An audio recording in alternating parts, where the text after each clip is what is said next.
오늘 이 본문의 말씀을 가지고 용서할 수 없는 죄, 용서할 수 없는 죄라는 제목으로 하나님 말씀 증거하겠습니다. 성경이 한 가지 죄를 용서할 수 없는 죄라 그렇게 말합니다. 우리는 예수 믿으면, 예수 믿어서 회개하면 예수님께서 나를 위해서 십자가에서 못 박혀 죽으시고 부활하셨기 때문에 우리의 모든 죄는 다 용서받는다고 우린 알고 있습니다. 그렇게 믿고 있고 알고 있고 성경이 그렇게 말하고 있습니다.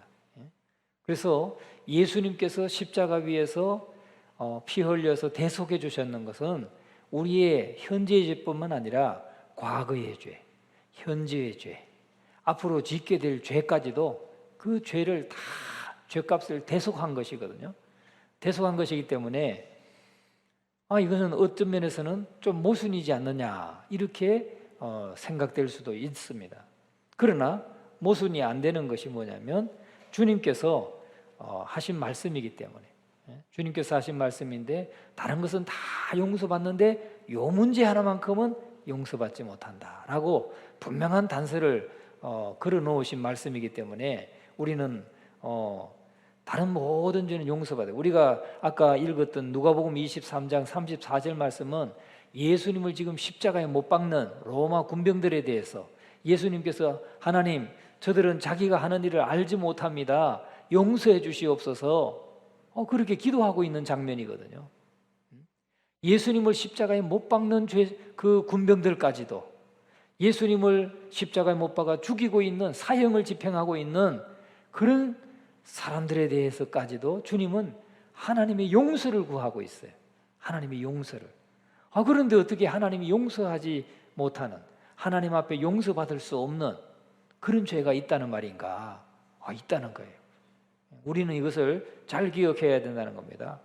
복음은 죄를 회개하는 모든 사람에게 값없이 용서를 주시지만, 값없이 용서를 주지만은 이 죄에 있어서만큼은 제한이 있다는 거예요. 도대체 이 죄가 무슨 죄입니까? 예수님이 경고하신 용서할 수 없는 죄 또는 용서받지 못할 죄라고 하는 것은 뭘 말하는 겁니까? 성경이 말하는 성경에서는 성령을 회방하는 죄라고 했어요. 회방하는 죄.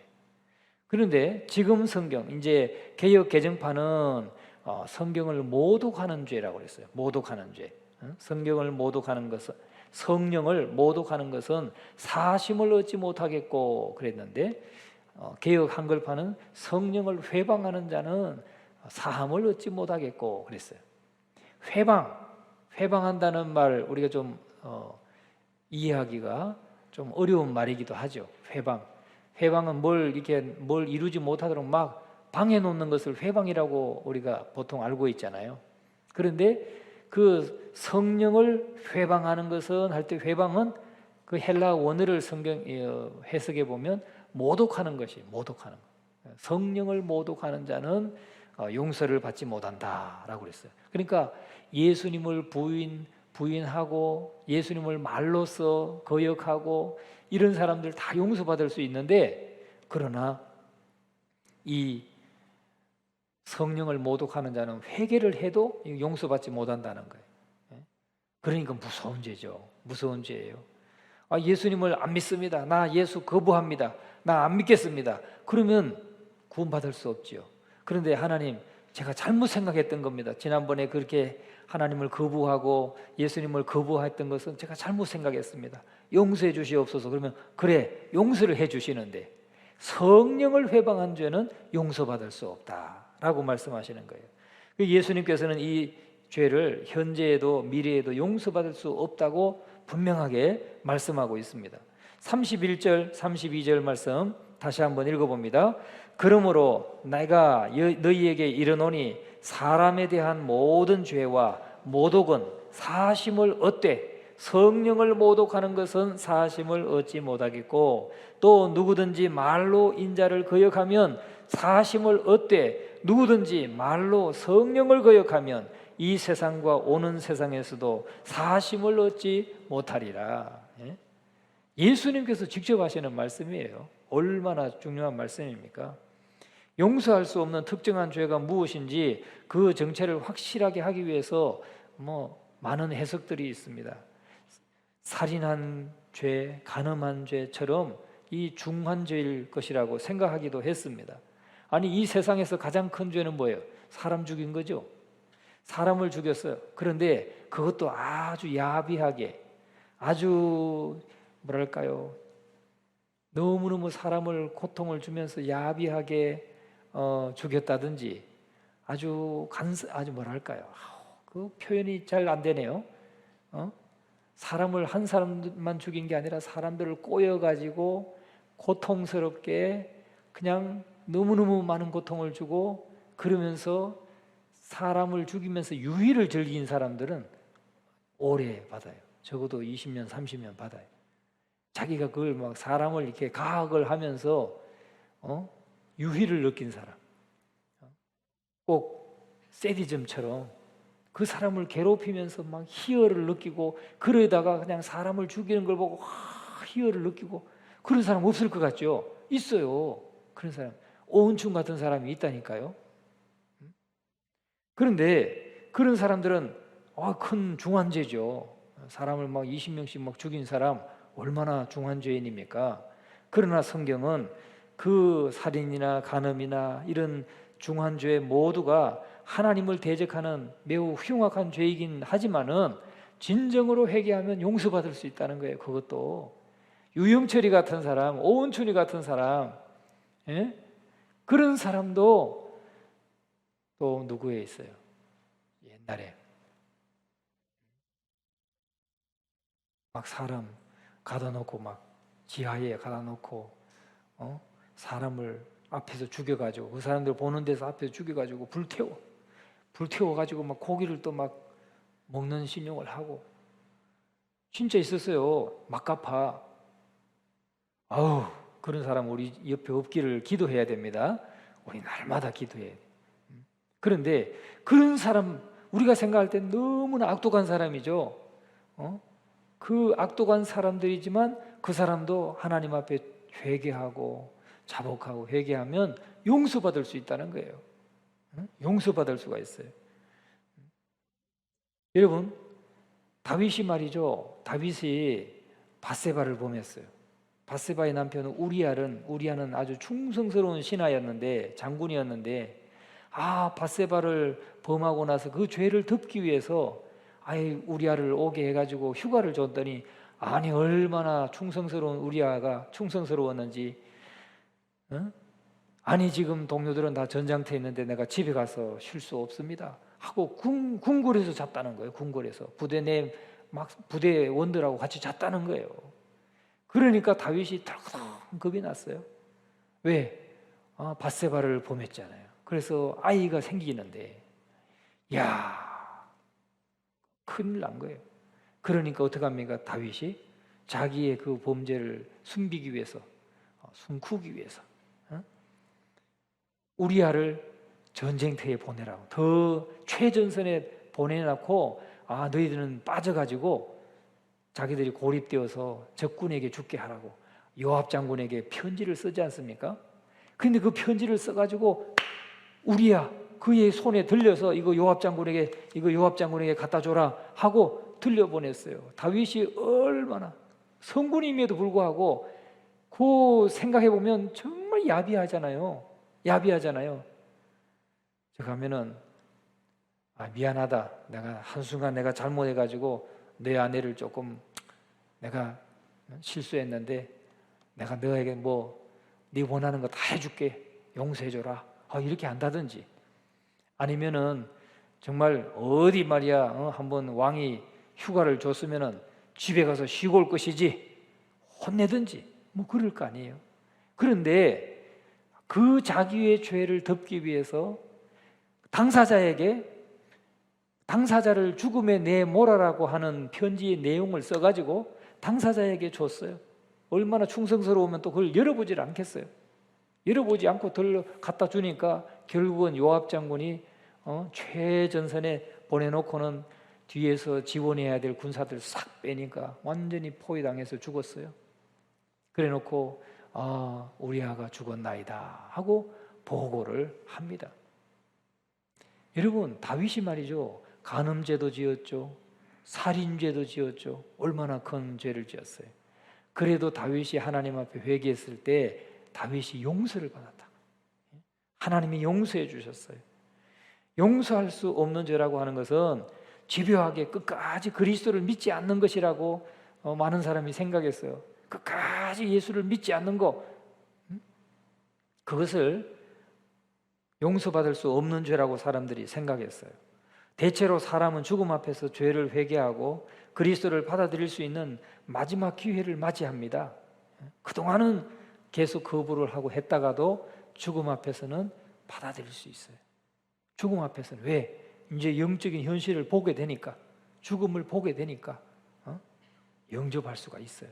그래서 많은 사람들이 그렇게 죽음 앞에서 주님을 영접하는 경우들이 있습니다. 그럼에도 불구하고 최종적인 불신앙을 보일 때는 용서의 소망을 저버리는 결과를 가져옵니다. 그런데 이 모독은 아니잖아요. 안 믿는다고 해서 모독한 건 아니잖아요. 안 믿기 때문에 구원을 못 받을 수 있지만 모독하지는 않는 거잖아요. 말로써 그리스도를 모독하지는 않는 겁니다. 어떤 사람은 제가 이제 암이어서 젊은 분이어서 30대 말 정도 되는 젊은 주부였는데 우리 집사님의 조카라고 그러더라고요. 그래서 충남대 병원에 이렇게 문상을 갔는데 우리 교인을 수술받아서 위로하러 갔는데 거기에 자기 조카가 와 있다 하더라고요. 그래서 좀 목사님 기도해 달라고 그래서 갔어요. 근데 암이신데 젊은 부분 한 35, 6대 보여요. 그런데 제가 기도 한번 해드리겠습니다 했더니 거부하는 거예요. 그냥 거부해. 하지 마시래. 안 믿는 사람이니까. 그래도 뭐 어떡합니까? 할 수 없죠. 그냥 잘 나오시라고 하고 나왔어요. 그 사람 모독한 건 아니잖아요. 자기가 믿지 않아서 구원받지 못하긴 했지만은 모독한 건 아니에요. 근데 어떤 사람들은 정말 이 죽음 앞에 서서 주님을 영접하시는 분들이 있어요. 우리 박상수 장로님 형님 같은 경우도 암으로 돌아가셨지만 그 마지막 순간 돌아가시기 며칠 전에 복음을 받아들였어요. 근데 복음을 받아들일 때 제가 보니까 그래요. 이분이 복음을 처음에는 좀 거부하셨는데 그러나 마지막에 받아들일 때는 이분이 자세를 고쳐 잡는 거예요. 그 힘든 가운데서도 이렇게 누워 있었던 분인데 마지막 예수님을 영접하겠다고 기도하자고 하니까 거기서 몸을 일으키는 거예요. 몸을 일으켜서 옆에 좀 잡아달라는 거예요. 그래서 옆에서 잡고 예수님을 영접하는 기도를 했어요. 그리고 구원의 확신을 가지고 세례도 받고 침례를 받았는데 약식으로 줬어요. 왜? 뭐 병원에서 어떻게 환자를 할 수가 없으니까 약식으로 확신합니다. 왜? 분명하게 복음을 듣고 마지막에 처음에는 좀 아직 믿음이 없고 그러다 보니까 이 결단을 못 내렸는데 마지막 결단을 딱 내리시더니 자세를 고쳐잡고 기도를 따라하고 주님을 영접하고 그랬어요. 여러분, 이 마지막 순간에 예수님을 영접할 수 있는 기회가 누구에게나 다 있습니다. 누구에게나. 하나님이 다 그런 시간들로 인도하셔요. 그런데 최종적인 불신앙을 보이면 용서의 소망은 사라지죠. 용서받는 소망은 사라져요. 그러면 구원받지 못해요. 그러나 역시 성령을 모독하는 것이라고 하는 예수님의 경고를 그건 설명을 잘 안 되는 거죠. 그러니까 성령을 모독하는 자는 이 세상에서나 오는 세상에서도 사하심을 얻지 못한다 그랬어요. 그러면 도대체 예수님이 이 모독이라는 말은 어떤 상황에서 주신 것인가 하는 거죠. 모독이라고 하는 건 사람을 말이나 글로 하는 행위입니다. 말이나 글로서 상대방을 실추시키는 거죠. 깎는 거예요. 모독에는 말이 포함되는 겁니다.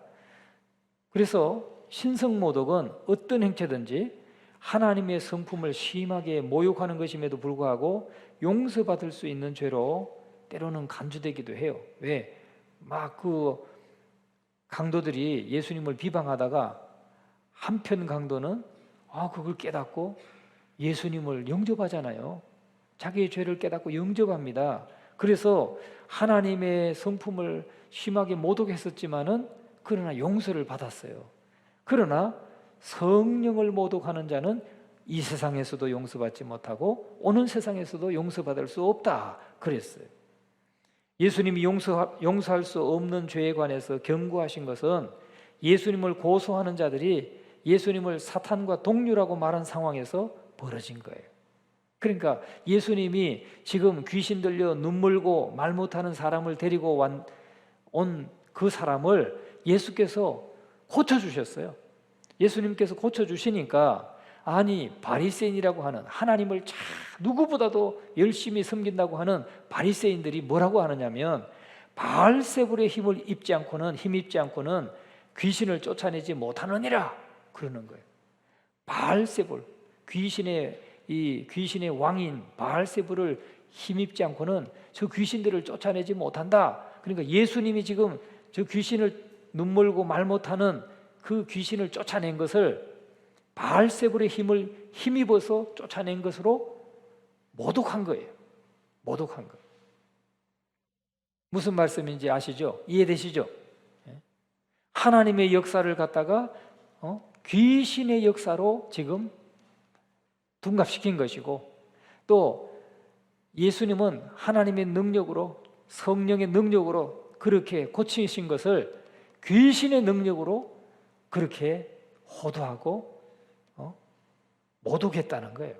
그 상황에서 예수님이 하시는 말씀이 오늘 이 본문의 말씀인 것입니다. 그래서 내가 너희에게 이르노니 사람에 대한 모든 죄와 모독은 사심을 얻지만은 성령을 모독하는 것은 사하심을 얻지 못할 것이다.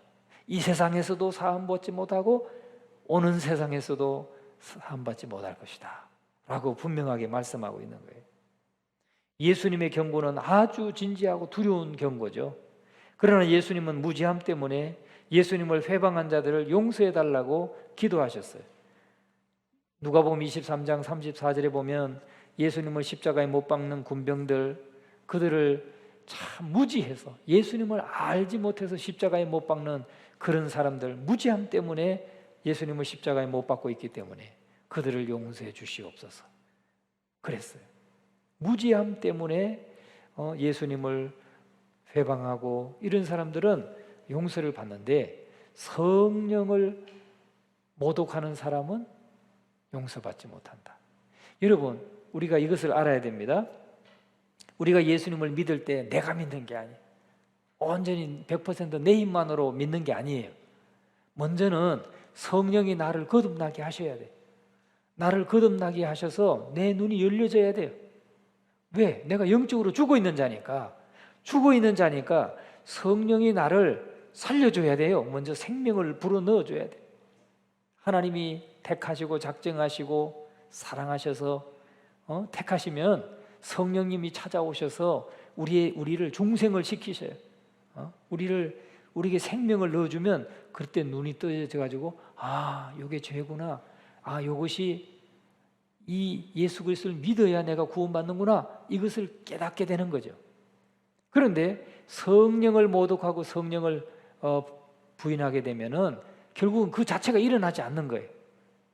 그 자체가. 그리고 우리가 예수님을 믿고 영접하는 것도 성령이 내 안에서 감동하셔야 되는 거예요. 성령이 감동하시고 성령이 깨닫게 하시고 성령이 회개케 하시고 그렇게 성령의 역사가 있어야 우리가 구원을 받는 것입니다. 입으로 예수를 시인하게 되고 마음으로 예수님을 믿게 되고 그래서 구원받게 되는 거예요. 그런데 성령을 모독하는 것은 사하심을 얻지 못한다. 그러니까 하나님의 역사를 보고 성령이 하신 역사를 보고 마귀의 역사라고 하게 되면 그건 사하심을 받지 못한다 하는 것입니다. 구원받지 못하게 된다는 것이죠. 그리스도인들은 자신의 행동을 스스로 결정할 수 있기 때문에 그와 같이 용서받지 못할 죄도 범할 수가 있는 것입니다. 그래서 우리는 항상 조심해야 되는 거예요. 성령을 모독하지 않도록 그래서 조심해야 되는 겁니다. 그러나 우리는 하나님께서 그의 보호하시는 은혜로 말미암아 자신의 택한 자들을 그러한 죄로부터 지켜주시리라는 것을 믿습니다. 예? 분명하게 예수를 믿는 사람은 그런 말을 할 수가 없어요. 예수님이 성령을 힘입어서 쫓아내는 거. 28절 보세요. 28절. 27절과 28절 같이 한번 읽어봅니다. 또 내가 바알세부를 힘입어 귀신을 쫓아내면 너희의 아들들은 누구를 힘입어 쫓아내느냐? 그러므로 그들이 너희의 재판관이 되리라. 그러나 내가 하나님의 성령을 힘입어 귀신을 쫓아내는 것이면 하나님의 나라가 이미 너희에게 임하였느니라. 여러분, 오늘 우리의 심령 가운데 하나님의 나라가 임하여 있으면, 주님을 모시고 주님이 나를 다스리고 계시는 이 하나님의 나라가 임하여 있으면, 이건 성령을 힘입어서 귀신을 쫓아내는 예수님의 그 역사가 이미 이루어진 거예요. 그래서 하나님의 나라가 내 안에 이루어진 것입니다. 그런 하나님의 자녀들은 사실은 성령님의 역사를 모독하는 게 잘 없죠. 여러분, 안 믿는 사람들도 예수님 모독하려고 그러면 조금 조심스러워 하잖아요. 하나님을 막 모독하려고 할 때는 조심스러워 하잖아요. 그런데 성령을 모시고 있는 사람은 당연히 그런 죄에 넘어지지 않도록 성령께서 붙들어 주시고 깨우쳐 주시고 깨닫게 하실 것이라는 그런 말씀인 것입니다. 진실한 그리스도인이 자신이 실제로 그런 죄를 범했을지 모른다고 두려워한다면 그것은 오히려 그들이 그 죄를 범하지 않았다는 표가 될 수도 있어요. 왜? 늘 그렇게 두려워하고 조심하면서 살아가면 성령을 모독할 일은 없다는 사실이죠. 그러한 죄를 범하는 사람들의 마음은 너무나도 굳어지고 가책을 느끼지 못할 정도로 그 죄 속에 빠져 있기 때문이에요. 그 죄 속에 빠져 있기 때문에 가책을 느끼지 못하고 하는데, 성령을 모시고 하나님의 나라가 임하여져 있는 사람은 그런 일을 하려고 할 때 성령께서 깨닫게 해주신단 말이죠. 너 그건 잘못된 생각이다. 너 그 성령을 모독하는 거야 하고 성령께서 책망하실 거예요. 그러니까 못하게 되는 거죠. 우리 사회도 믿지 않는 사람들조차도 하나님과 그리스도를 지나치게 모독하는 일은 꺼리는 겁니다. 그런데 우리도 요즘에 그 인터넷 댓글에 보면은 기독교를 아주 모독하는 사람들 있잖아요. 가에다가 이 붙인 독교, 가이독교 그렇게 말하는 사람들이 많이 있어요. 우리나라에. 그런 사람들은 회방하는 사람이라고 할 수 있죠. 회방하는 사람들. 그리스도라는 말이 속어와 함께 쓰이고 복음이 불경스러운 농담이나 말 속에서 조롱당함에도 불구하고 사람들은 예수님과 사탄을 연결짓는 것만도 부득이 피한다는 사실이죠. 그런데 지금 여기에 나오는 바리새인들은 예수님이 성령의 능력을 힘입어서 귀신을 쫓아내는 것을 보고도 바알세불의 힘을 힘입어서 귀신을 쫓아내는 것이라고 그렇게 지금 매도하고 있다는 사실이죠. 그런 사람들은 결코 용서받을 수 없다라고 말하고 있는 것입니다. 여러분, 요약합니다. 성령을 모독하는 것은 살인이나 가늠죄 등의 죄와는 다른 것입니다. 다른 것이. 모독은 언어를 포함한 하나님에 대한 공격인데, 원래 그리스도의 경고는 하나님이신 성령의 일을 사단의 일로 돌리는 것에 대한 그런 상황에서 예수님께서 하신 말씀이었습니다. 그래서 예수님이 누구신지 몰랐던 사람들이 범한 모독에 대해서는 용서해달라고 기도하고 있는 장면을 보게 됩니다. 그래서 우리는 모르고 무지하던 때에 그렇게 했다면 몰라도 그걸 용서해달라고는 하는데 지금 굉장히 엄중하게 경고하잖아요. 누구든지 말로 성령을 거역하면 이 세상과 오는 세상에서도 사하심을 받지 못하리라. 여러분, 우리가 오늘 이 말씀을 생각하면서 대부분의 모든 인간들의 죄는 용서받을 수 있는 죄지만 성령을 회방하고 성령을 모독하는 죄는 용서받을 수 없다. 이 사실을 기억하고, 성령을 모독하는 게 뭐냐? 하나님이 하신 역사를 귀신의 역사로 매도하는 것. 그런 것은 결코 용서받을 수 없다는 것을 말씀하고 있는 것입니다. 늘 깨어서 기도하고 또 늘 성령에 민감하고 성령의 다스림을 받는 저와 여러분의 삶이 되시기를 주님의 이름으로 축원합니다.